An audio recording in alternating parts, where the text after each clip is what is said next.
जो हमारा प्रण है, प्राण भी निछावर कर करके अपने प्रण को हम लोग इस बार पूरा करेंगे और बिहार को नंबर 1 स्टेट बनाने का काम करेंगे।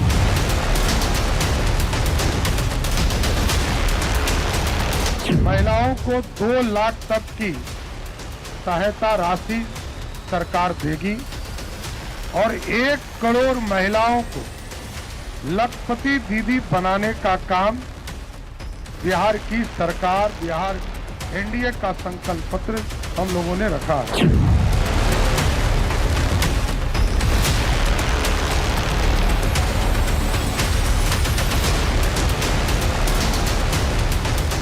हमको एक मौका दीजिए, नौकरी पक्की होगी और आपके उम्मीदों का छक्का तेजस्वी लगाने का काम करेगा।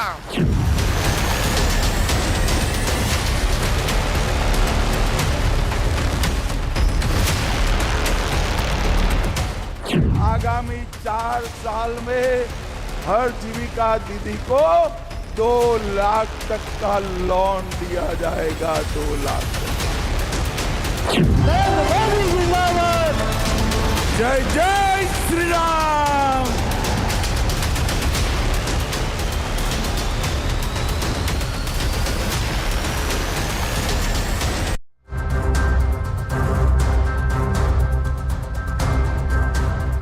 नमस्कार, मैं हूं रमेश भट्ट। एनडीए अपना संकल्प पत्र लेके आया है जिसमें 1 करोड़ लोगों को नौकरी और रोजगार देने का वादा किया है। किसान सम्मान निधि को 6,000 से 9,000 करने की बात कही गई है। मैन्युफैक्चरिंग हब बनाने की बात की है, नए एक्सप्रेसवे बनाने की बात की है। बताया यह जा रहा है कि क्या यह संकल्प पत्र लोगों को रिझा पाएगा। एक तरफ संकल्प पत्र आया है, दूसरी तरफ मोकामा में बवाल मचा हुआ है। सूरजभान और अनंत सिंह के बीच में राजनीति में बाहुबलियों को रखने के जितने फायदे हैं उससे ज्यादा नुकसान भी है। लेकिन ये जो संकल्प पत्र और तेजस्वी प्रण है, इसमें जनता किसको चुनेगी और क्या वाकई ये जो बातें कही जा रही हैं इन्हें जमीन पे उतारना दोनों गठबंधनों के लिए क्या इतना आसान होने जा रहा है? बहरहाल आज के हमारे मुख्य सवाल हैं, एनडीए और महागठबंधन के वादों में ज्यादा वोट बटोरने की ताकत किसमें है? दूसरा सवाल, क्या रेवड़ी कल्चर वोट पाने का सबसे शॉर्टकट रास्ता बन गए हैं? और तीसरा, चुनावी जीतने वाली पार्टियां अपने घोषणा पत्र को कितना अमल में ला पाती हैं? इसी पे चर्चा करने के लिए हमारे साथ बहुत ही खास मेहमान जुड़े हैं। जयराम विप्लव, प्रवक्ता भारतीय जनता पार्टी, डॉक्टर अनु पासवान, कांग्रेस पार्टी से डॉक्टर राजकुमार राजन, आरजेडी से, और श्वेता प्रिया, जनता दल यूनाइटेड से। आप सबका बहुत बहुत स्वागत है। जयराम जी, सबसे पहले मैं आपसे जानना चाहता हूं कि कल तक आप कह रहे थे साहब ये तेजस्वी यादव तो हवाई बातें कर रहे हैं, आपने जो बातें कही हैं वो उतार पाएंगे जमीन पे? रमेश जी, इस एनडीए का घोषणा पत्र केवल वादों का पिटारा नहीं है। एनडीए का घोषणा पत्र हमारी उपलब्धियों का अगला अध्याय है जो हम अगले 5 साल में लिखेंगे। एक भी बिंदु ऐसा नहीं है जिसको हम कागज से जमीन पर उतार नहीं सके। नौकरियों की बात है, सरकारी नौकरी और रोजगार 2020 से 25 में हमने 10 लाख का वादा किया था। 10 लाख सरकारी नौकरी दी और 40 लाख रोजगार के नए अवसर बना करके दिए। वो तो तेजस्वी यादव कहते हैं मैंने दिए, वो हमारा है। तेजस्वी यादव कहते हैं मैंने दिए वो जी, तेजस्वी यादव कहते हैं मैंने दिए वो रोजगार। 5 लाख रोजगार दे के आया और 3 लाख प्रक्रियाधीन करके आया। आप और बिहार की जनता, देश की जनता जानती है कि राजनीतिक परिस्थितियों के कारण कुछ समय के लिए तेजस्वी यादव सरकार में शामिल हुए थे और उनके पास 5 विभाग थे। उन विभागों में जहां पर उनके दस्तखत से नियुक्तियां होनी थी, उन्होंने 1 नौकरी 1 रोजगार कहीं दिया तो उनके प्रवक्ता उसको डाटा सार्वजनिक करे। ठीक है, लेकिन नीतीश कुमार जी के नेतृत्व में जो एनडीए के सरकार का निर्णय था 10 लाख नौकरियां देने का, वो निरंतरता में जारी रहा। उसमें कुछ समय के लिए तेजस्वी भी आए। विप्लव भाई, कोई आपसे ये पूछेगा 20 साल के बाद, अब आप कह रहे हैं कि साहब हम डिफेंस कॉरिडोर बनाएंगे, सेमीकंडक्टर हब बनाएंगे, मैन्युफैक्चरिंग पार्क बनाएंगे, टेक्सटाइल हब बनाएंगे, सिल्क हब बनाएंगे। 20 साल कम थे क्या? देश ने 70 सालों तक कांग्रेस का शासन देखा और जब 10 वर्षों में नरेंद्र मोदी जी की सरकार आई तो उन्होंने देश भर में वो सारे काम करके दिखाए। डबल इंजन की सरकार बिहार में चली, कुछ महीनों के लिए तेजस्वी ने भटकाने का प्रयास किया तो नीतीश जी ने रास्ता दिखा दिया। हम आज तक लगातार बिहार को विकास की रफ्तार देने के लिए इंफ्रास्ट्रक्चर पर काम कर रहे श्वेता थे। जी, ये ठीक डिफेंस है। कॉरिडोर हो, एक सेकंड और लूंगा, डिफेंस कॉरिडोर हो या सेमीकंडक्टर का हब बनाने की बात हो, उसके लिए जो जरूरी इंफ्रास्ट्रक्चर है वो हमने बना लिया है। अगले 5 साल में ये सारे काम करके दिखाएंगे। और मैं आपको उद्योगों बता के लिए देना हमने चाहता जमीन हूं तैयार की है। कि हमारे साथ आरजेडी के प्रवक्ता जो जुड़े हैं, बड़ी खुशी की बात है, वो आज अपने ब्लूप्रिंट के साथ आए हैं कि वो कैसे इंप्लीमेंट करेंगे। आप देखिए, उन्होंने मुस्कुरा के मेरी बात पे हामी भी भर दी है कि वो ब्लूप्रिंट लेके आए हैं। मैं आपको छोड़ने वाला नहीं हूं डॉक्टर राजन, जब तक ब्लूप्रिंट आप नहीं दिखाएंगे मुझे। श्वेता जी, पूछिए 2.5 करोड़ मैं नौकरी आता हूं कैसे श्वेता जी। देंगे? राजन साहब मैं आ रहा हूं। श्वेता जी, अब मैंने जो पूछा ना विप्लव भाई से, वो मैं आ रहा हूं डॉक्टर राजन, आ रहा हूं। दशा भी है डॉक्टर राजन, मैं आ रहा हूं आपके पास। श्वेता जी, वही मैं आपसे जानना चाह रहा हूं। आज आप कह रहे हैं कि साहब हम हर जिले में एक फैक्ट्री बना देंगे, 50,000 स्मॉल स्केल इंडस्ट्रीज खड़ा कर देंगे। तो लोग पूछेंगे ना साहब, 20 साल में तो आप कर सकते थे, आपके पास मौका था, डबल इंजन की सरकार थी, सेंटर में आपका सपोर्ट था, सब कुछ आपके पक्ष में था, तब क्यों नहीं किया आपने? देखिए, रमेश जी, जिस हालत में हमें बिहार मिला था 2005 में, उसकी कल्पना जिस स्तर पे आज बिहार को पहुंचाया गया है, कोई और गवर्नमेंट कल्पना भी नहीं कर सकती है। जो इकोनॉमी बिहार का 0.2% हुआ करता था या मैक्सिमम 2% गया था 1990 से 2005 तक, जिसको स्टैग्नेंट इकोनॉमी बोलते हैं, डेड इकोनॉमी बोलते हैं। जब देश के हर एक राज्य में उदारीकरण जब 1992 के आसपास आया था, देश का हर एक राज्य विकास के रास्ते पे था और बिहार जंगल राज के रास्ते पे था। तो जो चीज़ें थी, जो लॉ एंड ऑर्डर्स थे, आपने सुना होगा, जो स्थिति था बिहार का, वहाँ से उनकी बेटियों की शादी, लालू जी की बेटियों की शादी हुई थी, सारे इंडस्ट्रीज, सारे शोरूम, सारे इन्वेस्टर्स वहाँ से भाग गए थे, लॉ एंड ऑर्डर नहीं था। तो किसी भी इन्वेस्टमेंट के लिए, इन्वेस्टर को अपने यहाँ बुलाने के लिए सबसे ज्यादा जरूरी होता है लॉ एंड क्यों नहीं किया? आप 1990 से 2005 को सुना दे। अरे उन्होंने जो किया, उनके कर्मों की सजा उन्हें मिलेगी। आप बताइए ना, 20 साल में आज आप आपके कह रहे हैं कि जी हम 50,000 इंडस्ट्री लगा देंगे, जी हम मैन्युफैक्चरिंग हब बना देंगे, जी हम सेमीकंडक्टर हब बना देंगे, हम मैन्युफैक्चरिंग पार्क बना देंगे, हम टेक्सटाइल पार्क बना देंगे, हम स्किल हब बना देंगे। एक भी आपने बनाया होता तो आज आप कहते हैं प्रत्यक्ष को प्रमाण की जरूरत क्या? देखिए, हमने ये काम किया, हम और ये काम करने जा रहे हैं। हम अभी भी बोल रहे हैं प्रत्यक्ष को प्रमाण की जरूरत नहीं होती है। इंफ्रास्ट्रक्चर में देख लीजिए बिहार कितना आगे निकल चुका है। लॉ एंड ऑर्डर्स, विश्वास दिलाने में, इन्वेस्टर्स को विश्वास दिलाना पड़ता है ताकि वो वापस आए, बिहार में इन्वेस्ट करें। मोकामा में देख रही है आप क्या हो रहा है करके? 15 साल मोकामा में देख रही, लॉ एंड ऑर्डर की बात हो रही है। हालांकि अभी तो सब कुछ चुनाव आयोग के अधीन है, लेकिन देखिए मोकामा में क्या हो रहा है। अपराध होता है और FIR भी हो चुका है, इन्वेस्टिगेशन शुरू हो चुका है, लेकिन यही चीज अब पुराने टाइम में जाके देखिए, नरसंहार हो जाता था और एक FIR लॉन्च नहीं होता था। एक साथ 57 लोगों का गला रेत दिया जाता था, लेकिन एक FIR नहीं होता था। अभी तो 1989 का सांप्रदायिक दंगा हुआ था, 15 साल तक RJD की सरकार रही थी, महागठबंधन की सरकार रही थी, कार्रवाई नहीं हुए थे। वो भी कार्रवाई हमारे गवर्नमेंट के आने के बाद ही हुआ है। आप इंटरेस्टेड नहीं है डॉक्टर राजन के ब्लूप्रिंट को जानने में कि वो कैसे अपने प्रोमिसेस को जमीन पर उतारेंगे? अब रमेश जी, सिर्फ एक नहीं, आप इंटरेस्टेड हैं या नहीं? मैं तभी पूछूंगा। जब आप इंटरेस्टेड होंगी, विप्लव भाई इंटरेस्टेड होंगे, तब मैं राजन से कहूंगा अपना पिटारा खोलना। बिल्कुल, पिटारा उन्होंने बहुत संभाल के रखा है अपना पिटारा। लेकिन उससे पहले हम एक बात बताना चाहते हैं, ये जो इन्होंने अभी क्रेडिट ले लिया है, हर एक प्लेटफॉर्म पे क्रेडिट लेते हैं, 5 लाख जॉब इन्होंने दिए जब तेजस्वी जी डिप्यूटी CM बने। पहली बात तो मुझे ये बताइए, इसलिए दिए कि वो कहते हैं मुझे जॉब देना आता है। आप देखिए, डिप्यूटी CM बने, उनके पास कौन सा संवैधानिक पोस्ट है वो अपॉइंट करवा सकते हैं या एम्प्लॉयमेंट दे सकते हैं? Chief minister. रही बात 1990 से 2005 तक, तो वो चीफ मिनिस्टर रहे थे ना, RJD के लालू जी चीफ मिनिस्टर रहे थे, तब 1 लाख भी नहीं दे पाए थे, वो सिर्फ 94,000 नौकरी दे पाए थे। और अगर हम 1 करोड़ की बात करते हैं तो 1 करोड़ नहीं 2 करोड़ डॉक्टर राजन ब्लूप्रिंट है। चलिए आप, ठीक है डॉक्टर राजन, खोलिए अपना पिटारा, करिए इन सबका मुंह चुप।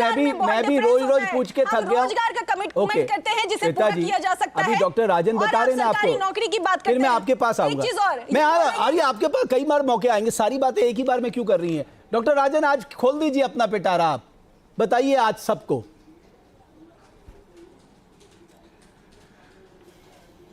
रमेश जी देखिए, यदि बिहार के संदर्भ में बात करेंगे और 5 लाख नौकरियों की बात करेंगे, अगर रोजगार की बात करेंगे, उद्योग लगाने की बात करेंगे, तो इनके पास इस 20 साल में क्या किया, इनके पास कोई कहने के लिए कोई चीज नहीं है। आप मुझे 2 मिनट दे दीजिए। चले जाएंगे सीधे 2005 के पहले। अरे 20 साल बहुत होता है, शर्म आनी चाहिए, शर्म आनी चाहिए कि 20 साल की रूटीन की बात होती है, तो आप सीधे 2005 के पहले जाते हैं। 2 दशक सत्ता में थे, बिहार को गरीबी के दलदल में फंसा रखा है। नीति आयोग के रिपोर्ट में बिहार हर मल्टी डायमेंशन इंडेक्स में पीछे है, एक भी उद्योग नहीं लगा पा रहे, शिक्षण। अरे आप अपने वक्त का जीडीपी बताइए ना, यूनिवर्सिटी आप अपने वक्त का बताइए। रोजगारी में सबसे पिछड़ा है, में चलते थे, विधि व्यवस्था डेड बिहार की इकोनॉमी इतनी बोला चरमराई हुई है, आपके कि अभी टाइम भी को डेड इकोनॉमी बोला है, आज डबल डिजिट में डेवलपमेंट है। महाजंगल राज का परिभाषित करेंगे कि नहीं? ये रमेश जी देखिए, रमेश जी जब मैं बोल रहा हूं तो इनको बोलिए शांत रहने के लिए। ये बोल रही थी तो मैं नहीं बोल रहा था, ये बीच में बोलेंगे तो फिर मैं चुप हो जाता। इनसे बुलवा लीजिए आप। नहीं, जब तक आप अपना ब्लूप्रिंट नहीं बताएंगे शांत नहीं रहने वाला, यहाँ कोई भी शांत नहीं रहेगा। आज गवाह है कि आज के समय में देखिए रमेश जी, सवाल है कि जो हमने वायदे किए हैं, जो अतीत में हमने वायदे किए उसको पूरा किया है। ये लाख या बात कह दें कि नीतीश कुमार मुख्यमंत्री थे और तेजस्वी जी उप मुख्यमंत्री थे, जब 2020 का चुनाव हुआ था, याद होगा, पूरा मीडिया जानता है, सेंट्रल मीडिया से लेकर सोशल मीडिया तक बिहार के एक जनता जानती है। जब माननीय तेजस्वी जी ने चुनावी सभा में घोषणा की कि हम 10 लाख नौकरी देंगे, ये माननीय मुख्यमंत्री जी उसका मजाक उड़ाते थे कि पैसा कहां से लाएगा, अपने बाप के घर से लाएगा, और आज क्रेडिट ले रहे हैं कि हमने नौकरी दी। शर्म आनी चाहिए ऐसे धोखेबाजी और गलत बयानबाजी करने। आप बता दीजिए सरकारी नौकरी कैसे देंगे? आप बताइए, आपके नेता बोलते हैं, वादा किया था आपके नेता क्या बोलते हैं पता है? अरे वो छोड़िए ना, करेंगे। आप पुराने अतीत के वादे की बात करते हैं। आपको याद दिला दें, आपका सेम मैनिफेस्टो 1995 में आया था। 1995 में आपका सेम मैनिफेस्टो आया था, जिसमें आपने बोला था हर एक परिवार से एक सदस्य को सरकारी नौकरी देंगे, 300 लोगों पे एक स्वास्थ्य केंद्र खुलवाएंगे। लेकिन कैसे खुलवाएंगे? ना तो आपने खुलवाया। अब आपको ये कहते हुए भी देर नहीं लगेगा कि हर एक घर में एक स्कूल खुलवा देंगे और हर एक घर में एक हॉस्पिटल खुलवा देंगे। ठीक है डॉक्टर रमेश जी, नहीं ठीक है डॉक्टर अनु पासवान, मैं आ रहा हूं। राजन साहब, आप अपना राजन साहब, उसके राजन साहब अनुसंधान है। डॉक्टर अनु पासवान भी हमारे साथ है, आपकी सहयोगी हैं, आपके गठबंधन का हिस्सा है। प्लीज यहाँ फ्रेंडली फाइट नहीं होनी चाहिए, जैसे आप 11-12 सीटों में फ्रेंडली फाइट कर रहे हैं बिहार में। यहाँ पर बातचीत होगी। डॉक्टर अनु पासवान, मैं देख रहा था कि आज एनडीए ने अपना संकल्प पत्र जारी किया है। आप कुछ कहना चाहेंगी उस संकल्प पत्र में? आपकी नजर में जो पॉइंट्स मैंने बताए हैं उस पे आप कुछ कहना चाहेंगी? कोई पॉइंट आपको अट्रैक्टिव लगा उसमें से जो आपको बहुत भाया?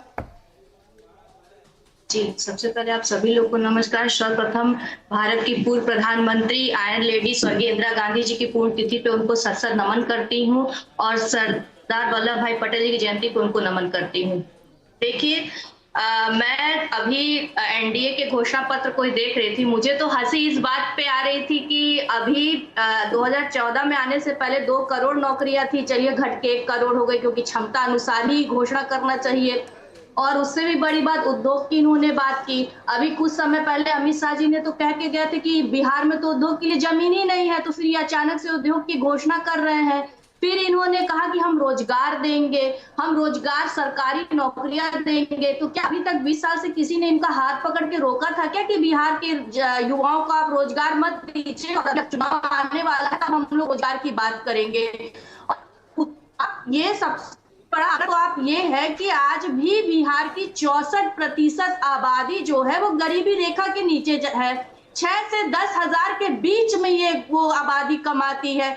युवाएं जो है वो बाहर जाके नौकरियां करने पे मजबूर हो गए हैं। शिक्षा की अगर हम बात करें तो बिहार में जो आज से कई साल पहले पटना यूनिवर्सिटी को जो ऑक्सफोर्ड में गिना जाता था, आज के तारीख में नैक में वो C ग्रेड पा रहा है। अब ये बताइए कि किस आधार पे जब 20 साल में न रोजगार मिल रहा है, न शिक्षा मिल रहा है, न उद्योग के लिए कोई ऐसी माइंड मेकअप किया गया है, ना तो कोई ब्लूप्रिंट दिया गया है। आपने 20 साल में तो कोई ढांचा ही नहीं खड़ा किया और आप अचानक से कह रहे आने वाले 5 साल डॉक्टर अनु पासवान, मुझे लगता है विप्लव जी अच्छा, विप्लव जी, विप्लव जी वो तो ठीक है, जी। वो कह रही है defence corridor, semiconductor, manufacturing park, textile hub और सिल्क हब के लिए जमीन कहां से आएगी? देखिए, भ्रम फैलाना, झूठ बोलना, ये सब टीवी पर चलता है, लेकिन जनता की अदालत में फैसला होता रहा है और आरजेडी और कांग्रेस लगातार सत्ता से बाहर रही है। अब बीच में ना बोले प्लीज, अभी मैं कहा था कि बिहार में जमीन नहीं है। भाई सुन लीजिए ना, बीच में ऐसे मत बोलिए। उद्योग हम लोग अमित शाह जी ने, इसीलिए तो मैंने कहा, रमेश जी, अमित शाह जी का है तो आप इसमें रमेश जी आपका संरक्षण चाहिए यहाँ पर, जंगल राज यहाँ ना होने दें। हाँ, भ्रम क्यों मैंने कहा कि अमित शाह जी का लाइन बाय लाइन कोट करता हूं। उन्होंने कहा कि बड़ी इंडस्ट्री के लिए यहाँ पर जमीनों की, बिहार में कृषि योग्य भूमि ज्यादा है। अरे विप्लव भाई, डिफेंस कॉरिडोर के लिए तो बहुत बड़ा लैंड का टुकड़ा चाहिए, डिफेंस कॉरिडोर के लिए तो बहुत बड़ा लैंड का टुकड़ा चाहिए। इसीलिए उन्होंने कहा डिफेंस कॉरिडोर का अदानी जी को मिल गया ना, वो तो अरे भाई सुन लीजिए ना, अमित शाह जी ने जो कहा वो देश के सामने है और आज हमारी जो घोषणा है वो देश के सामने है, लेकिन आपका चाल चरित्र और चेहरा लगातार जनता के सामने है। 2005 से लेकर के 2020 तक 7 लाख सरकारी नौकरियां हमने दी, लेकिन आप झूठ बोल रही हैं। 2020 से 2025 तक 10 लाख सरकारी नौकरियां एनडीए की सरकार ने दी, लेकिन आपको झूठ बोलना है। जनता जानती है कि नौकरी के बदले जमीन लिखाने के मामले में अपराधी कौन है, आरोपी कौन है, कौन जेल जाने के कगार पर खड़े हैं। 15 वर्षों के शासन में केवल 94,000 नियुक्तियां कर पाए और उन नियुक्तियों में भी व्यापक भ्रष्टाचार हुआ। सरकारी खजाने को लूटने के मामले में आपके सर्वोच्च नेता जेल और बेल के खेल में सजा याफ्ता अपराधी है। तो आपका चाल चरित्र और चेहरा, चाहे लॉ एंड ऑर्डर डॉक्टर अनु पासवान रुक जाइए ना, विप्लव जी को कहने दीजिए अपनी बात, मामला हो या फिर भ्रष्टाचार का मामला हो, सार्वजनिक है। बिहार में इंडस्ट्री लाएंगे, बिहार में एग्रीकल्चर के क्षेत्र में भी 1 लाख करोड़ का इन्वेस्टमेंट होगा और ये सब आज जब हो रहा है ना, तभी संभव है कि 20 साल में इंफ्रास्ट्रक्चर के काम हुए हैं। बिजली की पर्याप्त सुविधा आई, हर घर नल से जल मिला, सड़कों का जाल बिछा, पुलों का जाल बिछा हुआ है और रेलवे लाइन का पूरा बिहार सहित पूरे भारत में विद्युतीकरण हुआ। तमाम ऐसी चीजें जो एक इंडस्ट्री लाने के लिए आवश्यक है वो हमारी सरकार ने किया। ठीक है, अभी डॉक्टर अनु पासवान आपको कुछ कह रही, विप्लव भाई आपने तो अपनी उपलब्धियां बता दी। एक बार डॉक्टर अनु पासवान कुछ कह रही है, डॉक्टर अनु पासवान बोलिए, फिर मैं। जी बिल्कुल, अभी इनका मैनिफेस्टो ही देख रही थी, इसमें ये भी दिया है कि भाई 5 साल में बाढ़ मुक्त कर देंगे। अभी हाल ही में अगस्त जो अगस्त में इतना भयानक बाढ़ का प्रकोप पूरा बिहार झेल रहा था, तो क्या आप लोग इंतजार कर रहे थे क्या कि आने वाले चुनाव में हम ये घोषणा करने वाले हैं? क्या वो जो बाढ़ का प्रकोप पूरे बिहार में झेला, जो जनता ने झेला, जो अपने आप से अपनी व्यवस्था कर रहे थे बाढ़ बचने के लिए, तो क्या वो समय आप वापस ला पाएंगे क्या? और आप मुझे ये बता दीजिए कि अभी तक क्यों नहीं बिहार को पीएम मित्र पास दिलवा पाए हैं? टेक्सटाइल मंत्री गिरिराज सिंह जी हैं, वो तो वहीं के हैं, वो क्यों नहीं करवा पाए? जबकि आवेदन तक किया गया था, वहां पे 1719 एकड़ जमीन तक वेस्ट चंपारण में दी गई। बात आपने अच्छी की डॉक्टर अनु पासवान, ये बात अच्छी कही आपने। हाँ बताइए विप्लव जी, कम से कम पीएम मित्र पार्क तो मिल ही जाना चाहिए था साहब। टेक्सटाइल मिनिस्टर आपके बिहार के, और उन्होंने सही का एप्लीकेशन भी गई थी। हाँ ये बात भी सही है, सांसदों के बीच में लड़ाई हुई कि किसके क्षेत्र में खुलना चाहिए। वो भी होगा। पहली बार अब बीच में फिर बोलेंगे, बिहार सरकार ने पहली बार इथेनॉल पॉलिसी लागू की, बिहार सरकार ने पहली बार लेदर और टेक्सटाइल पॉलिसी लागू की, सारी प्रक्रियाओं को पूरा किया गया है। पीएम मित्र पार्क भी बना, गया में बहुत बड़ा इंडस्ट्रियल, गुजरात में टेक्सटाइल, अरे भाई क्या लगातार आप बोल रहे हैं? इंडस्ट्री खोलेंगे और इंडस्ट्री की बात वो करेंगे जिन्होंने मनौरा में मॉडल फैक्ट्री बंद करवा दिया। इंडस्ट्री की बात वो करेंगे जिनके नाम में चीनी मिलें बंद हो गई। इंडस्ट्री की बात की सरकार 15 साल नहीं रही है, उतनी बुरी हालत नहीं की गई थी। ठीक है, फर्टिलाइजर बंद हो गया, विप्लव भाई बंद हो गई, ठीक है, वो बात करेंगे। श्वेता जी फर्टिलाइजर एक मिनट मैं आ रहा हूँ। ठीक है श्वेता जी, वैसे ये बात तो गलत नहीं कह रही है डॉक्टर अनु पासवान। पीएम मित्र पार्क तो आपको मिल ही जाना चाहिए था। सब कुछ होगा अभी तक, जितनी चीजें सब कुछ होगा, कब होगा? नहीं, अभी इनके हर एक बात पे, हर एक पॉइंट का। श्वेता जी और अनु पासवान को लेके आइए प्लीज दोनों को। लेकिन पहले आपको इंश्योर करना पड़ेगा। श्वेता जी आप बोलिए। अनु जी बोलेंगी तो हम नहीं बोलेंगे। आप बोलिए पहले। जी नहीं बोलेंगे। पीएम वो पूछ रही है पीएम मित्र पार्क बिहार को क्यों नहीं मिला? मिल जाएगा। अभी तक कोई भी ऐसा कमिटमेंट, जो भी कमिटमेंट किया गया है, आप मुझे ये बताइए। फिर मैंने आपसे बोला ना, आप बिल्कुल पॉइंट आउट कर लीजिए मेरी बातों को। आप फिर से आप मेरी बातों को काउंटर करिएगा। अभी हम आपकी बातों को तो कितनी आशावादी हैं, कितने प्रेम से उन्होंने कहा मिल जाएगा, तो ये इस पे विश्वास रखिए ना। बिल्कुल मिल जाएगा। और आप ऐसे विश्वास रखने वाली बात है भी वो इसलिए क्योंकि बताइए आज तक जितने भी कमिटमेंट्स हमने किए हैं नीतीश जी के नेतृत्व में, जितने भी कमिटमेंट्स किए गए हैं, क्या वो पूरे नहीं किए गए? लेकिन ये जो कमिटमेंट होते हैं ये केवल चुनाव से पहले ही क्यों? 125 यूनिट फ्री पावर, 12,000 करोड़ रुपए, 1100 सोशल सिक्योरिटी स्कीम, 1.13 करोड़ लोगों को, ये 5,000 करोड़ रुपए पेंशन के लिए जो आप पैसा दे रहे हैं, 9,300 करोड़ रुपए, 1,000 monthly allowance to 12 lakh, unemployment 15,000 crore रुपए, कंस्ट्रक्शन वर्कर को वन टाइम आपने 5,000 दिया, 16 लाख लोगों को 800 करोड़ रुपए, आंगनबाड़ी और जीविका दीदी का आपने पैसा बढ़ाया 100 करोड़ रुपए। साहब जो आपके पास थोड़ा बहुत रूम था वो भी आप खर्च करके चले गए। मैं तो ये सोच रहा हूं कि आरजेडी वाले ने, ये गठबंधन ने क्या सोच के इतने प्रोमिसेस किए हैं, क्योंकि बजट में तो कहीं स्कोप दिख नहीं रहा। 3,17,000 करोड़ खर्च हो गए हैं आप पूरे। देखिए रमेश जी, जहां तक कमिटमेंट की बात है, इन लोगों की तरफ एक कमिटमेंट हम लोग करते नहीं है। जो घोषणा आज तक किया गया है, जैसे इन्होंने बोला सिर्फ घोषणा होता है, क्षमता इनकी होती नहीं है। हम बता दें हमारी क्षमता घोषणा से ज्यादा की होती है, बट हम झूठा कमिटमेंट नहीं करते, इसीलिए अपनी क्षमता से कम कमिटमेंट करते हैं। और उसका एग्जाम्पल जो रोजगार का ये लोग लाते हैं, हम लोगों ने 20 लाख रोजगार की बात की थी और 50 लाख रोजगार 5 साल में दिया था, जिसका क्रेडिट ये लोग लेने आ जाते हैं। इन लोगों की तरह, जो मैंने पहले भी बोला है, 1995 में जो इनका मैनिफेस्टो आया था उसमें भी यही था, हर एक परिवार से एक को देंगे। क्या इन्होंने दिया? दूसरा, इन्होंने शिक्षा की बात की। इनके वक्त में चरवाहा विद्यालय खोला गया, वो भी सिर्फ पेपर पे। वो एक सोचा समझा साजिश था ताकि घोटाला किया जा सके। और आज के डेट में क्या ये किसी से छिपा हुआ है कि लड़कियों को साइकिल योजना, पोशाक? आरजेडी की नहीं है मैडम, जेडीयू की है। आरजेडी डॉक्टर अनु पासवान जी है। मिड डे मील योजना, ये सब किसने लाया है? ये सब किसने धरातल पे उतारा है? तो बताइए, फेक कमिटमेंट तो हमसे होता नहीं है। जितने भी कमिटमेंट्स किए थे उसको पूरा किया गया है। महिला सशक्तिकरण की बात की गई थी, क्या रिजर्वेशन की बात की गई थी पार्ट 1 में 2015 में, 7 निश्चय योजना पार्ट 1 में, क्या वो पूरा नहीं किया गया?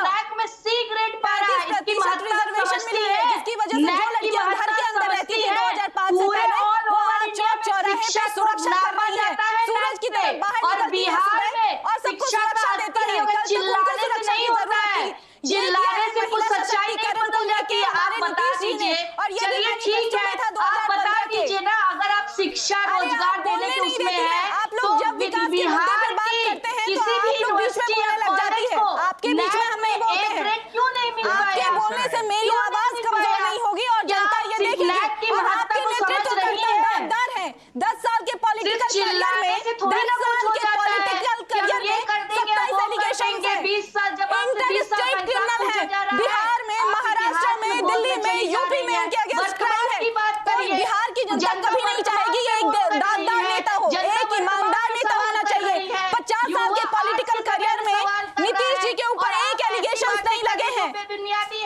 ऐसा नहीं है कि जनता नहीं जानती है, जनता सच्चाई जानती है। पढ़ा लिखा ईमानदार चाहिए हमें, फेलियर दाददार मुख्यमंत्री नहीं चाहिए, बिहार की जनता को नहीं चाहिए। हम कैसे बोलेंगे कि हमारे मुख्यमंत्री आपके शासनकाल में पूरा बिहार बाढ़ग्रस्त हुआ था, उससे तो आप करा नहीं पाए। और अमित शाह जी कहते हैं कि बिहार इकोनॉमी को देख लीजिए, माइनस में चल रहा था बिहार का इकोनॉमी। अंबानी को जमीन बेचने के बिहार की जमीन खत्म हो जा रही है। वो काला अध्याय था बिहार के पूरे इतिहास में। वो 15 साल एक साथ नरसंहार करते थे आप लोग, जाति पूछ के एक साथ गला रेतते थे। श्वेता जी, डॉक्टर अनु, श्वेता जी आप दोनों बिहार की, भाई दोनों बेटियां हैं बिहार की, थोड़ा दोनों मुस्कुराइए, आप इतना टेंस मत रहिए, ये अच्छी बात है। डॉक्टर राजन, अब मैं आपसे थोड़ा सीरियस बात करना चाहता हूं, प्लीज इधर। अभी आपको ये नहीं बताना है कि महागठबंधन ने 20 साल में क्या किया, वो मुझे मालूम है, वो मैं बता दूंगा, उसके लिए मैंने विप्लव जी को बैठा है। अब मैं आपसे जो पूछना जा रहा हूं उसमें आप मुझे बताइएगा, जीविका दीदी पे खर्च आएगा 7,200 करोड़ रुपए, कहां से लाएंगे? पेंशन में आएगा 14,784 करोड़ रुपए, कहां से लाएंगे? फ्री इलेक्ट्रिसिटी में 6,075 करोड़ खर्च आएगा, कहां से लाएंगे? माई बेटी योजना में 28,326 करोड़ रुपए लगेगा, कहां से लाएंगे? मनरेगा में 2,301 करोड़ रुपए लगेगा, कहां से लाएंगे? और आपकी जो सबसे सुपर डुपर जो आपका प्रोग्राम है, वन फैमिली वन एम्प्लॉयमेंट, साहब उसके लिए तो आपको कुबेर को ही प्रसन्न करना पड़ेगा, बाकी तो मुझे नहीं लग रहा कोई स्कोप आपके पास है। यही आपका 60,000 करोड़ रुपए है जो आप वादा कर रहे हैं, उसमें जॉब को मैंने नहीं जोड़ा। अब आप बताइए, जो आपने अपनी अटैची में ब्लूप्रिंट छुपा रखा है, उसको देख के मुझे बताइए कहां से लाएंगे। और मैं आपको पूरा टाइम दे रहा हूं, कोई आपके बीच में नहीं बोलेगा। रमेश जी, जब भी मैं बात शुरू करता हूं, जेडीयू की प्रवक्ता बीच में बोलने लगती है, मैं उनके बीच में नहीं बोला था। धैर्यपूर्वक सुनना चाहिए, तब जवाब देना चाहिए।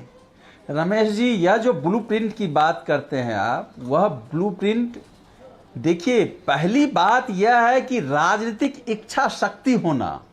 अरे महाराज, इच्छा शक्ति का पैसा चाहिए, इच्छा शक्ति जो तो समानता का व्यवहार है, और उस समानता के व्यवहार में रोजगार की उपलब्धता, रोजगार। रमेश जी, फिर आप बीच में बोलने लगे। सर, छात्रों को थीसिस थोड़ा पढ़ानी है, बोलने तो दीजिए, बोलने देते नहीं है, बीच में आप भी बोलने लगते हैं। पैसा कहां से आएगा? सुन तो लीजिए, 1 मिनट सुन तो लीजिए सर। यही तो मैं कह रहा हूं कि विचार महत्वपूर्ण होता है, विचार के पीछे पीछे अर्थशास्त्र चलता है, ये समझ जाइए। दुनिया को जो बुनियादी परिवर्तन हुआ है, क्रांतियां हुई है, वो विचारों के कारण हुई है। आर्थिक सुदृढ़ता जो आई है, वो विचार के कारण। विचार महत्वपूर्ण होता है।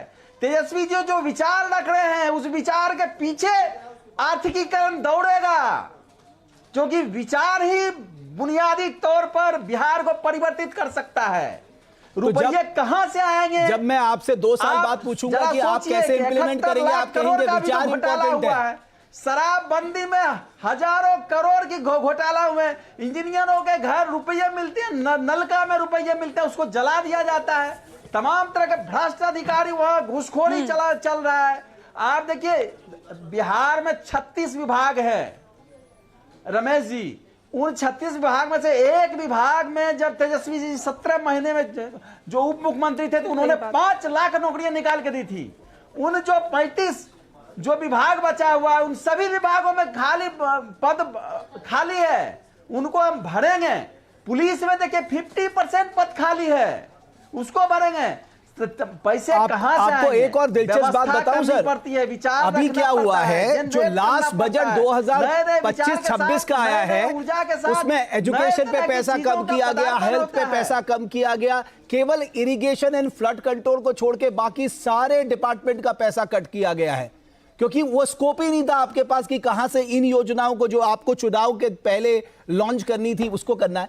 लेकिन श्वेता जी, आप बेहतर बता सकती है, डॉक्टर राजन तो मुझे पता है वो नहीं बताएंगे। उन्होंने कह दिया भाई विचार है, मेरी भावनाओं को समझ लो, बाकी मेरे से कुछ मत पूछो। अब मुझे नहीं लग रहा जनता भावनाओं का इंतजार करेगी। सुनने के लिए तैयार नहीं है। अरे भैया, इतनी देर से मैं आप ही को तो सुन रहा था सर, और किसको सुन रहा था? मैं तो कह रहा हूं कि विचार के पीछे अर्थनीति चलती है, ये समझिए। अरे ये इनके नेता बोलते हैं जो संपूर्ण बिहार को एक नए बिहार बनाने का प्रक्रिया है। अभी ठीक है, श्वेता जी जवाब दे रही। श्वेता जी ठीक है, डॉक्टर राजन नौकरी मिलेगी। ओके डॉक्टर राजन, श्वेता जी बोलिए। वादा कर रहे हैं। कैसे वादा कर रहे हैं? फिर आपने वादा कर लिया, वही वादा जो 1995 में किया था आपने। देखिए, इनके जो नेतृत्व करता है तेजस्वी जी, वो बोलते हैं ये मत मुझसे पूछिए कहां से होगा, कहां से होगा, कहां से होगा। उनका ये स्टेटमेंट है, ये विजन है हमारा। अब बताइए, उनका ये स्टेटमेंट है, विजन है हमारा। जिसके पास डिवीजन ना हो वो विजन की बात करेगा। कैसी बात करते हैं? आपने बोला सरकारी संस्थानों में पोस्ट खाली है, 26 लाख सरकारी पोस्ट है बिहार में, जिसमें से 23 लाख फुलफिल्ड है, उस पे सीट्स खाली नहीं है। आपको पता है 2.5 करोड़ जॉब क्रिएट करने होंगे। 2.5 करोड़ 2.5 करोड़ जॉब क्रिएट करने जॉब होंगे हर क्रिएट फैमिली किया को, जा अगर सकता है। मिनिमम अगर आप देखें वही डिफरेंस है। इनकी सरकार, इनका जो घोषणा पत्र है तेजस्वी पत्र, उसमें और हमारे संकल्प पत्र में यही तो डिफरेंस है। हम रोजगार की बात करते हैं, ये सरकारी नौकरी की बात करते हैं। हम रोजगार का बता देंगे कहां से पैसा लाएंगे। आप बताइए ना कहां से पैसा लाएंगे आप? क्यों लोगों को गुमराह करते हैं? अब ये 90 दशक वाली नहीं, ये 90 दशक वाले जनता नहीं है जो आपके इस जुमले से झूठ का बहक जाएगा। पढ़ा लिखा बिहार है, पूरा नहीं कर पाए। अब 20 साल से बिहार में पढ़ाई का स्तर सुधरा है। लड़कियों के लिए पोशाक योजना, साइकिल योजना, आप जाके पूछ लीजिए किसी से। अच्छा ठीक है, विप्लव जी को ले आते चर्चा में। विप्लव जी, स्कूल कितने प्रतिशत लोग जाते थे? आपका अधिकार है ये पूछने का कि साहब ये कहां से करेंगे, कैसे करेंगे। एक बार श्वेता जी, लालटेन बुझ चुका है। आप लोगों को ये भी बोलते हुए देर नहीं लगेगा, लालटेन में तो तेल बचा नहीं। आप बोलेंगे हम चांद हर किसी के घर में लाके मैं आ रहा हूं, टांग देंगे। विप्लव भाई मैं आ रहा हूं। विप्लव भाई कैसे लाएंगे? विप्लव भाई एक बात वो भी सही कह रहे हैं। मैं तेजस्वी यादव का एक बयान सुन रहा था, उन्होंने कहा साहब मेरी उम्र अभी 37 या 39 साल है, जो भी उन्होंने कहा होगा। उन्होंने कहा कि मेरा एक लंबा पॉलिटिकल कैरियर है, अगर मैं अभी झूठ बोलूंगा तो मैं अपनी राजनीति खत्म थोड़ा ना करूंगा, अपने पैर में कुल्हाड़ी थोड़ा ना मारूंगा जो आप सोच रहे कि मैं इंप्लीमेंट नहीं कर पाऊंगा। मैंने बहुत सोच समझ के, पूरा विचार करके, सारा जो भी अपना इकोनॉमिक्स है उस पर वर्कआउट करके ये प्रोमिसेस किए। आप मेरे पे क्यों नहीं भरोसा कर रहे हैं? रमेश जी, विचार की बात बहुत हुई, विचार शब्द आया। विचार के साथ साथ व्यवहार शब्द भी चलता है और लोकमत उसी से बनता है कि अगर मैं कोई विचार दे रहा हूं, कोई बात कह रहा हूं, प्रॉमिस कर रहा हूं, तो मेरा व्यवहार क्या है, मेरा ट्रैक रिकॉर्ड क्या है, हमने क्या काम किया पीछे। तो पीछे इनके माता पिता के 15 वर्षों का शासन किस प्रकार जंगल राज कुशासन का रहा है। और नौकरी तो छोड़िए, जो सरकारी नौकरी में पेंशनधारी लोग का जो वादा किए थे, वादा कहां गया? 15 लाख का वादा भूल गए मत करिए, यहाँ गुंडागर्दी मत करिए। तो कहा था आप शांति से सुनिए। कितने लाख नौकरी दिया रमेश जी, इस प्रकार से लगातार ये दूसरों के बीच में बोलते हैं, लेकिन अपने बयान से पूर्व ये जरूर आग्रह करते हैं मेरे बीच में कोई नहीं बोले। 15 आज सच्चाई ये है कि 15 वर्षों में इनके माता पिता का ट्रैक रिकॉर्ड सबके सामने है और लगातार तेजस्वी यादव का भी ट्रैक रिकॉर्ड सबके सामने है। नौकरी के बदले जमीन लिखवाने का व्यवहार रहा है इनका। व्यवहार अपहरण उद्योग में नौकरी देने का रहा है इनका। व्यवहार मर्डर और फिरौती का रोजगार देने का रहा है और आज सड़कों पर दिख रहा है।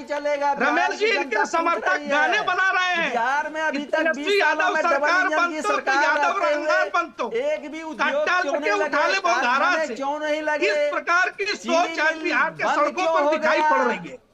विचार के साथ व्यवहार को लेकर के जो चलता है, जिनका ट्रैक रिकॉर्ड है काम करने का, वही लोग करेंगे ना। जिनके समय में काम हुआ बिहार की जनता देख रही है। यही कारण है कि लगातार आरजेडी रिजेक्ट होती आई है, इस बार भी रिजेक्ट हो रही है। ठीक है, डॉक्टर अनूप पासवान श्वेता जी आपके पास। डॉक्टर एक मिनट, डॉक्टर राजन, डॉक्टर अनूप पासवान, लेकिन इन सब के बावजूद एक सवाल जो सब लोग डिस्कस कर रहे हैं, महागठबंधन की एकजुटता में ये 11-12 सीटों का ग्रहण फ्रेंडली फाइट का क्यों लग गया? ये सब लोग डिस्कस कर रहे हैं, कह रहे जब ये अभी सीट शेयरिंग एकजुट नहीं हो पा रहे, ये बाद में कैसे एकजुट होंगे? बिकॉज ये जो प्रोमिसेस आपकी है महागठबंधन की, इसमें आरजेडी के भी प्रोमिसेस है, आपकी भी प्रोमिसेस है। अभी तो मैंने पूछा ही नहीं, ओल्ड पेंशन स्कीम को आपने लागू कराने की बात की है, उसका एक अलग इकोनॉमिक इम्पैक्ट है स्टेट के बजट्स में।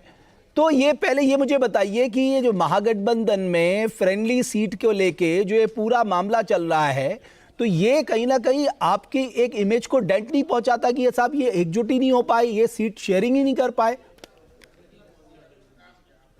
नहीं, बिल्कुल नहीं। मैं इस चीज में बिल्कुल सहमत नहीं हूँ रमेश जी कि ये कहीं भी महागठबंधन की किसी भी तरीके से कोई क्षति पहुंचा रहा है। देखिए, जो भी चीजें होती हैं बहुत सोच समझ के रणनीति के तहत होती हैं और हमने जिन सीटों पे फ्रेंडली फाइट रखा है वो भी बहुत सोच समझ के रखा है और इसका असर बहुत अच्छा है और जमीनी स्तर पे तो बहुत ही अच्छा दिख रहा है। पर सवाल तो ये है ना रमेश जी कि आप अभी मैं ये सुन रही थी कि भाई विपक्ष से और सत्ता पक्ष से यही सवाल किया रहा है। विपक्ष से ये पूछा जा रहा था कि आप ब्लूप्रिंट दीजिए, ब्लूप्रिंट दीजिए। आप ये कह रही, एक मिनट डॉक्टर अनूप पासवान, आप कह रही हैं महागठबंधन ने सोची समझी रणनीति के तहत इन 11-12 सीटों में फ्रेंडली फाइट रखी है। बिल्कुल, मैं यही कह रही हूँ, मैं फिर से दोहरा सकती हूँ, मैं यही कह रही हूँ कि बहुत सोच समझ के ही कोई रणनीति बनाई जाती है, और महागठबंधन में भी, इंडिया गठबंधन में भी इसको बहुत सोच समझ के ही किया गया है, और इसका रिजल्ट हमें दिख भी रहा है। हम भी लगातार अंदरूनी तौर पर सर्वे कर रहे हैं, और रिजल्ट उन्हीं सीटों पे भी बहुत अच्छा दिख रहा है हमें। चलिए, मैं आपको बधाई देता हूं। अगर फ्रेंडली फाइट में महागठबंधन आपस में लड़ रहे हैं, उसमें अगर आपको फायदा मिल रहा है, तो मुझे लगता है ये राजनीति का एक अलग स्वरूप निकल के आएगा इस बार बिहार में। ये मैथमेटिक्स बिल्कुल अलग होगी। बहुत बेहतर, इस बार रिजल्ट बहुत बेहतर होंगे रमेश जी, मैं अभी से आपको बता रही हूं। और ये थोड़ा सर्वे करने वालों पे भी विश्वास कम करिए, क्योंकि इस तरह की मैथमेटिक्स किसी के समझ में नहीं आएगी। ओवर कॉन्फिडेंस कहते हैं रमेश जी, इसको कहते हैं कि इनको लगता है यही होशियार है, जनता की आंखों में धूल झोंक देंगे। 2.5 करोड़ हर घर को नौकरी दे देंगे, कॉन्फिडेंस की बात को मत ही करिए। तो अपने किसी मैनिफेस्टो को, 2014 के मैनिफेस्टो को तो आप पूरा कर नहीं पाए, और आप नया मैनिफेस्टो लेके आ जा रहे हैं। अभी मैं पूछ दूं कि मोतिहारी में 2014 में प्रधानमंत्री जी कहे थे कि मैं यहाँ का चीनी मिल खुलवाऊंगा और इसी की चाय पीऊंगा, अभी तक वो चाय पीने नहीं पहुंचे हैं। ठीक है, जब दोनों मिलते थे तो उन दोनों को भी साफ कर दिया। पिछले 20 साल से एक मिनट विप्लव भाई, एक मिनट, एक करके विप्लव जी, एक करके। बात तो ये है। अच्छा, डॉक्टर अनूप पासवान, आप पूछिए, विप्लव जी से पूछ लीजिए जो आपने चीनी मिल के बारे में पूछा, फिर वो जवाब देंगे। मैं वही कह रही हूँ ना, 2014 में प्रधानमंत्री जी गए थे मोतिहारी में, और वहां पे कहा था कि भाई समस्तीपुर में, कि उन्होंने कहा था कि मैं यहाँ का चीनी मिल खुलवाऊंगा और यहाँ के चीनी मिल के चीनी से ही चाय पीऊंगा। ना अभी तक वो खुला, ना तो वो चाय। ठीक है, अभी विप्लव भाई जवाब दे रहे हैं, वो क्यों नहीं खुला विप्लव भाई बता रहे हैं। डॉक्टर अनूप पासवान, हो गया, ओके, विप्लव जी बता दीजिए। हाँ, सबसे पहले तो जनता इस बात को पूछना चाहती है कि ये जो आज इतने शरीफ बन करके घूम रहे हैं महागठबंधन वाले, इनके राज में 14 से अधिक चीनी मिलें बंद क्यों हुई थी 90 से 2005 के बीच में? बड़ौरा का मॉडर्न चॉकलेट का मिल, बहुत बड़ा कारखाना क्यों बंद हुआ था? क्षेत्र में उतरते हैं, मेरे पास ऐसे बहुत सारे वीडियो आए हैं, कल से लेके परसों से लेके कल तक के, जहाँ पे वीडियो आप देखते रहिए, वो सुप्रिया सुने तो राहुल गांधी की झूठ की फैक्ट्री में आप बनाते रहिए, लेकिन जनता तो पूछेगी कि आपके जंगल राज, कुशासन और अपराधीकरण, भ्रष्टाचार के कारण बिहार में उद्योग धंधे बंद हुए, बिहार के व्यापारियों का बड़े पैमाने पर पलायन हुआ, और 20 वर्ष हमारी एनडीए की सरकार को वापस पटरी में लाने पर बिहार को, बिहार रफ्तार पकड़ रहा है। बिहार ने इंफ्रास्ट्रक्चर को दुरुस्त कर लिया है, बिहार ने सड़कें ठीक की है, 23,000 करोड़ के बजट को 3.5 लाख करोड़ के बजट तक लेकर के आए हैं। प्रधानमंत्री जी कह रहे हैं कि रील बनाने, रोजगार है, और आपको मैनिफेस्टो में डाल रहे केस करोड़ सरकारी नौकरी देंगे, किस प्रकार से देंगे? एक कप चाय से 1 GB डेटा फ्री हो गया। एक मिनट विप्लव जी, किसको डॉक्टर अनूप पासवान, किसको मूर्ख आप लोग बना रहे हैं? एक मिनट विप्लव जी, एक मिनट विप्लव जी, एक सेकंड। हाँ ठीक है श्वेता जी, अगला अध्याय, ठीक है, अभी श्वेता जी मेरे साथ है। अनु जी चीनी मिल की बात कर रही थी, हम आपको बता देते हैं। लिखने जा रहा है। ठीक है, श्वेता जी बताइए। आप चीनी मिल की बात कर रही थी, आपके वक्त में 30 में से 22 चीनी मिल बंद कर दिए गए थे। अभी सुना होगा आपने रीगा में चीनी मिल खोला जा रहा है। ये एक एक करके जो काम हो रहा है ना, हमारे वक्त में ही हो रहा है, वो हमारे वक्त में ही हो रहा है, एनडीए गवर्नमेंट में ही हो रहा है, नीतीश जी के नेतृत्व में ही। आपके वक्त में 30 से 31 होना चाहिए था, 30 से 8 चीनी मिल हो गए थे। आप एक खोल दिए होते ना, आप एक खोल दिए होते, 30 से 31 हो जाना चाहिए था। 30 से 8 हो गया। जनता को बेवकूफ हम लोग नहीं, जनता को बेवकूफ आप लोग बना रहे हैं। आप सिर्फ एक सवाल का जवाब दे दीजिए, कहां से आप एक सरकारी नौकरी देंगे हर एक घरों में? आप बता दीजिए ना। नहीं, वो कह रही, वो जो चीनी मिल आप कह रही खुलवाई है, वो तेजस्वी यादव ने खुलवाई। डॉक्टर अनूप पासवान ये कह रही है, आप झूठ बोल रही है, कह रही है। आपको इन्फॉर्मेशन नहीं है, जाके थोड़ा सा पढ़ाई करिए। 22 चीनी मिल आपके वक्त में बंद हुए थे, 22 चीनी मिल आपके वक्त में बंद हुए थे। कौन रिस्पॉन्सिबल था उस 15 साल में? उस 15 साल में कौन रिस्पॉन्सिबल था? रही बात राजकुमार जी ने भी बोला था, दुनिया से बाहर निकल चुके हैं। आपने बोला था सीबीआई और सब एक्टिव हो जाता है इलेक्शन इलेक्शन के बाद मैं आपको बता दें, अब ये चुप होंगी, ये सारे शो में ऐसे करती है, जब वो बोलते हैं तभी ये बोलती हैं। लेकिन श्वेता जी आपको उनसे कहना पड़ेगा ना, आपको अभी राजकुमार जी ने बोला आपको, इनको तो मैंने बता दिया 30 में से 22 बंद कर दिया था इन्होंने, अब खोले जा रहे हैं सारे। दूसरा सीबीआई और ईडी पे इन्होंने क्वेश्चन मार्क उठा दिया, इलेक्शन कमीशन पे क्वेश्चन मार्क उठाते हैं, ईडी पे क्वेश्चन मार्क उठाते हैं, सीबीआई पे क्वेश्चन मार्क उठाते हैं, इनके पास कोई मुद्दा नहीं है। चलिए ठीक है, ईडी सीबीआई सब पे आप उठा दीजिए, क्या आपको न्यायालय पे भी यकीन नहीं है? श्वेता जी अनुपासवानी जुडिशरी पे भी यकीन नहीं है? भाई कुछ दिखा रहे, विप्लव भाई लैंड फॉर जॉब्स हुआ है, क्या दिखा रहे हैं आप? एक मिनट, इसमें चार्ज फ्रेम किया है, न्यायालय ने किया है। 26 दिसंबर गुरुवार 2024 का न्यूज है और 15 जुलाई 2025 का न्यूज है। सब खुल जाएगा। 15 जुलाई 2025 को सीएम नीतीश कुमार जी के नेतृत्व में कैबिनेट ने निर्णय लिया, 51.30 करोड़ रुपए चीनी मिल का बकाया भुगतान किया गया और वहां पर चीनी मिल जो है एक कंपनी के माध्यम से शुरुआत हो रही है। रीगा चीनी मिल की बात हो रही थी, जिसका क्लेम ये तेजस्वी के लिए कर रहे हैं। तो 14 जुलाई 2025 में तेजस्वी यादव जी किस पद पर थे जरा बताइए। जब शुरू हुआ था, जब 17 महीनों की सरकार जो चली थी महागठबंधन के साथ, माननीय मुख्यमंत्री थे, कभी जिसके जंगल राज में हुआ था उसका जवाब नहीं है इनके पास। उन्होंने खुलवाया, चाहे वो रेलवे चीनी मिल व्यापारियों के बच्चों का अपहरण कराने वाले, उनके परिवार को धमकियां देने वाले, कहाँ बड़ी ठीक है विप्लव भाई। डॉक्टर राजन, अरे अब ये डॉक्टर राजन एक मिनट, डॉक्टर एक मिनट विप्लव भाई, विप्लव भाई एक मिनट, विप्लव भाई एक मिनट रुकिए ना, ठीक है डॉक्टर राजन, लाखों करोड़ का राजन कारोबार कर रही है। एक मिनट डॉक्टर राजन, एक मिनट विप्लव भाई एक सेकंड। डॉक्टर राजन, इतनी आसानी से कह देते हैं आप सारे अच्छे काम 17 महीने में हुए, बाकी कुछ हुआ ही नहीं बिहार में। 15 साल में पूछिए क्या हुआ था इनसे। अरे 15 साल का तो बात की बात है, लेकिन क्या सारे अच्छे काम बिहार में केवल 17 महीने में हुए? रमेश जी सच्चाई यही है, सच्चाई यही है कि जब माननीय देखिए जो भी कार्य हुए हैं, अभी आप देखिए जो घोषणा एनडीए की तरफ से हुई, सारी घोषणा माननीय तेजस्वी जी ने जो पहले लिया, बिहार को वादा कर रहे थे, उसी का अनुकरण करके इन्होंने किया। युवा वर्ग का आयोग बनाना हो, चाहे महिला को आत्मनिर्भर बनाने का प्रक्रिया हो, मान सम्मान योजना किया तो इन्होंने 10,000 रुपया अकाउंट में डाल दिया।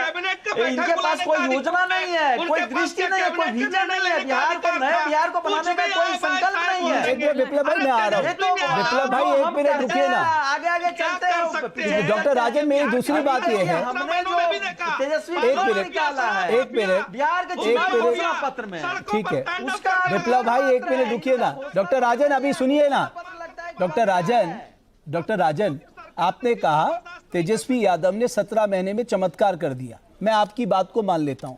बिना चीफ मिनिस्टर की सहमति के कैबिनेट का बॉस कौन होता है भाई? बिल्कुल बिना चीफ मिनिस्टर की सहमति के सारे काम कर लिए। अरे आप तो प्रोफेसर हैं साहब, आपको तो पता ही होना चाहिए पूरी प्रक्रिया क्या होती है।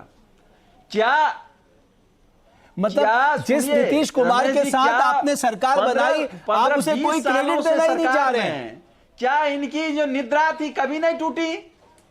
देखिए आप चर्चा का अपमान कर रहे हैं रमेश जी। क्या 20 सालों की सरकार में इनकी कभी निद्रा नहीं टूटी कि बिहार में इतने सीट खाली है टीचरों की, उसकी भर्ती करना चाहिए? वो तेजस्वी जी जब 17 महीने की सरकार में उप मुख्यमंत्री थे तभी क्यों भर्ती हुई? तभी क्यों संविदा कर्मी को परमानेंट किया गया? 3.5 लाख नौकरियों को प्रक्रियाधीन करवाया गया। 4.5 लाख अब तो श्वेता जी आपका जवाब बनता है, वो भी सही कह रहे हैं साहब, आपके पास उससे पहले भी टाइम था। रीगा चीनी मिल उसी 17 महीने में क्यों खुले? सवाल तो है। इस 20 साल में इनके अकॉर्डिंग कुछ नहीं हुआ है, जो हुआ है वो 17 महीने में हुआ है, जिसमें तेजस्वी जी जब आए थे वित्तीय अनियमितता के कारण ही उनसे अलग होना पड़ा। जब वो जस्टिफिकेशन नहीं दे पाए और हमारी गवर्नमेंट का या नीतीश जी का नो टॉलरेंस अप्रोच है, वो उसको जस्टिफाई नहीं कर पाए तो हमें फिर से सरकार तोड़ना पड़ा था। आप कैसी बात करती हैं? आप कैसी बात कर रहे हैं? अरे हम बताते हैं, आप लोगों लोगों को गुमराह नहीं कर पाएंगे आप जितना जुमला देते हैं। ये जब चीफ मिनिस्टर बने थे तब बिहार की स्थिति इतनी खराब हुई। जब आप रेलवे में गए, बताइए कैग का रिपोर्ट 2011 में, तो आप ये नहीं बोल सकते हैं ना कि हमारी गवर्नमेंट थी या एनडीए की गवर्नमेंट थी। कैग का रिपोर्ट आया था 2011 में जिसमें इन्होंने कैश बैलेंस को, रेलवे में थे ये 2004 से 9 तक, कैश बैलेंस को इन्होंने प्रॉफिट बताया। आंकड़ों के साथ आप खिलवाड़ नहीं करते हैं, आप लोग की भावनाओं के साथ खिलवाड़ करते हैं। लेकिन आप ना वो उस बात का क्रेडिट ले रहे कि साहब जब मैं आया तभी 5 लाख जॉब क्यों दिए गए, 3 लाख प्रक्रियाधीन क्यों की गई, उससे पहले क्यों नहीं कर लिया गया? और उन्होंने अपने चुनाव में ये प्रॉमिस किया था। एक बात बताइए, 2005 में जब नीतीश जी की सरकार बनी थी, एनडीए की सरकार बनी थी बिहार में, तो क्या बहाली नहीं हुआ था टीचर्स का 6 लाख से ज्यादा लोगों, 6 लाख से ज्यादा, 6 लाख, हाँ 8 लाख शिक्षकों की बहाली हुई थी। कैसी बात करते हैं आप? बीपीएससी के थ्रू अब उनके क्वालिटी को भी बढ़ाया जा रहा है। आप लोगों ने तो घर में बैठा दिया था लोगों को। चारा विद्यालय खोला था जिसमें एक भी अपॉइंटमेंट नहीं हुआ था, पेपर सही रह गया था। सारा पैसा तो घोटाले में चला गया आपका। जो भी कार्यभार संभाला है ना, आप लोगों ने उसमें घोटाला ही किया है। तो आपको ये विकास ना जम नहीं रहा है, आपको ये विकास जो दिख रहा है, लोग जिसको अप्रिशिएट कर रहे हैं, वो आप लोगों को डाइजेस्ट ही नहीं हो रहा है। मॉडल नहीं है, कहने के लिए कुछ नहीं है। वो कह रहे हैं कि आपके पास कहने के लिए होता तो हर मन से आप जंगल राज थोड़ी ना कहते। श्वेता जी वो ये कह रहे हैं, भ्रष्टाचार आप अपनी उपलब्धियां तो गिना रही हैं, हर मन से वो 1990 से 2005 का डर दिखा रही हैं। मुझे 1 मिनट दे दीजिए, हम बताते हैं। विद्युतीकरण में बिहार 100% है, आपके वक्त में कितना था? 10% था। 10% घर में भी 2-3 घंटे के लिए होता था। उस विद्युतीकरण की वजह से सिंचाई सबसे अच्छा हुआ है, महिलाएं पहले नंबर पे है। बिहार में महिला पुलिसकर्मी जो आरक्षण की वजह से पॉसिबल हो पाया है, और बिहार पहला स्टेट है जिसने 50% रिजर्वेशन दिया था लोकल लेवल गवर्नमेंट में। आप कितने इंफ्रास्ट्रक्चर में सबसे आगे है, जीडीपी डबल डिजिट में है। आप क्या बोलते हैं? आपके वक्त में तो माइनस में था। किस चीज के बारे में आप बात करेंगे? बच्चों के कुपोषण में बिहार सबसे पिछड़ा हुआ है। एजुकेशन का, शिक्षा का सबसे ज्यादा बिहार में है। था आपके वक्त में महिलाओं का शिक्षा, अगर लिटरेसी रेट देखें 33% था, अभी 66% है। आप क्या बात करेंगे? आपके वक्त में लिटरेसी रेट अगर इन टोटल देखें 44% था, अभी 71% है। एक चीज बड़ी आज इंटरेस्टिंग हुई विप्लव भाई, बहुत संक्षेप में, जब आपकी प्रेस कॉन्फ्रेंस हुई 30 सेकंड में ही सब चले गए साहब। इतना बड़ा मैनिफेस्टो आप लेके आए लेकिन वहां कोई रुका ही नहीं। रमेश जी, मैनिफेस्टो रिलीज हुआ और सब मीडिया के बंधुओं को बांटा गया। फिर हमारे उप मुख्यमंत्री सम्राट चौधरी जी ने एक-एक पॉइंट को पढ़ करके बताया, क्योंकि चीफ मिनिस्टर की घोषणा ही नहीं कर पाए, जनता के बीच में चले गए। तेजस्वी यादव अपने घर में ही आज भी बैठे हुए रह गए, हमारे सब नेता जनता के बीच में गए। अब देखिए लालटेन साहब बीच में फिर फैला रहे हैं, निकाले हैं पर्चा। बिहार को इनके राज में ठगने के लिए पर्चा निकाले हैं। इनके राज में कुछ क्या हुआ हमें नहीं पता, लेकिन आपके अरे इतना तो गिनवा दिया, अभी और टाइम दीजिए, 200 गिनवा देते हैं। आप देखिए क्या ठीक है, मेरे पास मैं आप सब लोगों को बहुत धन्यवाद करता हूं। आप सब लोग आए, डॉक्टर राजन, डॉक्टर अनूप पासवान, प्रिया जी बहुत धन्यवाद आपका आने के लिए। विप्लव जी बहुत धन्यवाद हमारी चर्चा में जुड़ने के लिए। जाहिर है इस देश में मीडिया को भी एक धर्म निभाना होगा। जो राजनीतिक दल चुनाव से पहले प्रॉमिस करते हैं जनता को, उनको अकाउंटेबल बनाने के लिए कि नहीं आपने प्रॉमिस किया है, आपको इसको इंप्लीमेंट करना होगा। ये जिम्मेदारी इस देश की मीडिया को लेनी होगी, तब जाके मैनिफेस्टो को लेकर लोगों में कोई विश्वास बने रहेगा। हमारी चर्चा में बस इतना ही।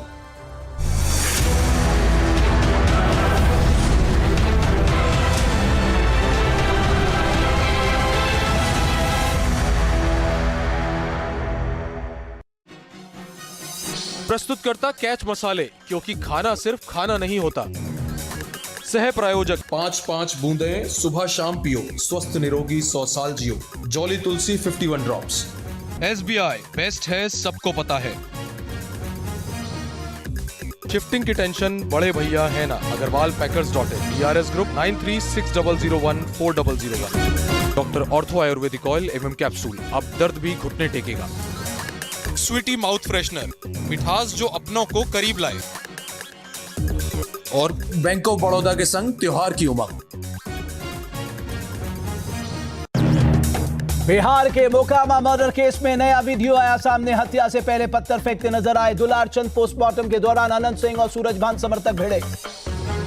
बिहार चुनाव के लिए एनडीए का घोषणा पत्र जारी। संकल्प पत्र में 25 बड़े वादे, 1 करोड़ युवाओं को नौकरी और रोजगार देने की कही बात। 150वीं जयंती पर प्रधानमंत्री ने सरदार पटेल को किया नमन। मोदी बोले कांग्रेस ने की लौह पुरुष की विरासत की अनदेखी, नया भारत देता है मुंह तोड़ जवाब। यंग लीडर्स फोरम में बोले सेना प्रमुख उपेंद्र द्विवेदी, आतंकवाद, छद्म युद्ध और आंतरिक खतरा बड़ी चुनौती, बदलते युद्ध क्षेत्र के केंद्र में है जेनजेड। मुंबई बंधक कांड में प्रोडक्शन टीम के प्रोजेक्ट मैनेजर रोहन आहेर से पूछताछ। कल ऑपरेशन के दौरान बच्चों के साथ कमरे में मौजूद थे रोहन।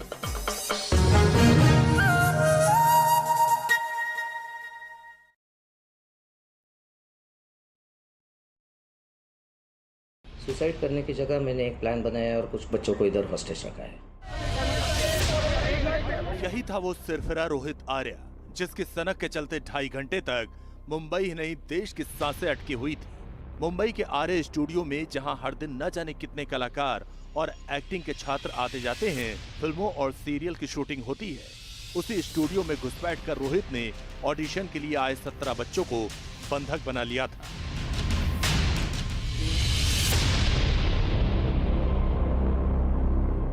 पहले तो पुलिस की तमाम टीमें उससे संपर्क करने की कोशिश कर रही थी। बच्चों को छोड़ने के लिए चेतावनी दी गई। इसके बाद जवानों ने स्टूडियो में घुसते ही आरोपी को पकड़ लिया। अंदर से एक एयरगन और कुछ केमिकल पदार्थ बरामद हुए। आरोपी को हिरासत में लिया गया। इसी दौरान एनकाउंटर के दौरान उसे गोली लगी और वो मारा गया। ऑपरेशन मुंबई पुलिस के लिए बहुत ही चैलेंजिंग था।